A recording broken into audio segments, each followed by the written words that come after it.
મહેસાણા જિલ્લામાં છેલ્લા 5 વર્ષોમાં પ્રાકૃતિક રીતે ખેતી કરતા ખેડૂતોની સંખ્યામાં વધારો જોવા મળ્યો છે।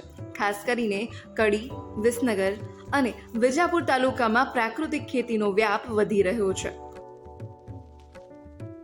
પ્રાકૃતિક ખેતીને ઝીરો બજેટ ખેતી પણ કહેવામાં આવે છે, કારણ કે તેમાં ખેડૂતને કોઈ પણ વધારાનો ખર્ચો થતો નથી અને ખેતરના આજુબાજુ ઉત્પન્ન થતી વનસ્પતિઓના દ્વારા તેઓ તેના માટેના જરૂરી આયામો બનાવી શકે છે।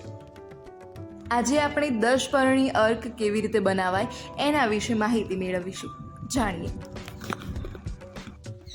મારું નામ પટેલ કાનજીભાઈ વિઠ્ઠલભાઈ, ગામ દેણપ, તાલુકો વિસનગર, જિલ્લો મહેસાણા। આ 10 પર્ણી અર્ક બનાવીએ છે, એની પદ્ધતિ કહો કે એ કેવી રીતે બને? તો 10 પર્ણી અર્ક છે ને, એ કોઈ પણ પાકના છંટકાવ માટે વાપરી શકાય। છંટકાવ માટે વાપરો, એમાં ઉદ્યોગનો પ્રશ્ન હોય તો પણ ઘણો નીકળી જાય।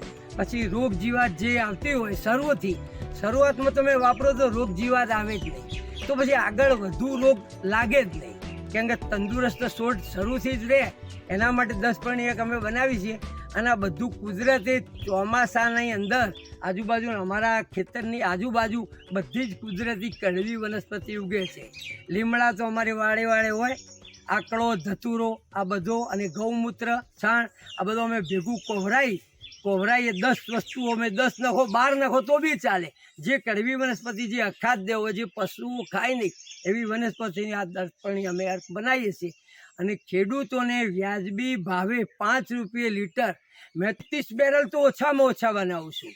હા, અને આજુબાજુના મારા ગામના અમારે ગ્રુપ સાથે જોડાયેલા આજુબાજુના ગામના ખેડૂતો પણ મારા જોડેથી લઈ જાય। કયા કયા ગામના ખેડૂતો લઈ જાય છે? તરફ છે, બાજુમાં ખંડોસણ છે, એ ઉમટા ગામના અમુક ખેડૂતો મારી જોડે આવે છે, બાજુમાં ખદરપુરના ગામના મારા મિત્રો ઘણા લઈ જાય છે।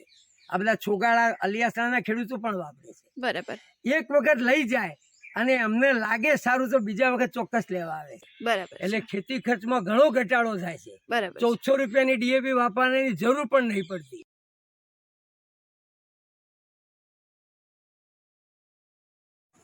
પ્રાકૃતિક ખેતી શરૂ કર્યા પછી ખેડૂતોનું કહેવું છે કે તેમના ખેતી ખર્ચમાં ઘટાડો નોંધાયો છે, કારણ કે મોટા ભાગે બહારથી કોઈ પણ જાતની દવા કે કીટનાશક લાવવું પડતું નથી। તેઓ કીટનાશક તરીકે ખાસ કરીને 10 પર્ણી અર્કનો ઉપયોગ કરે છે કે જે અલગ અલગ કડવી વનસ્પતિઓમાંથી બનાવવામાં આવે છે।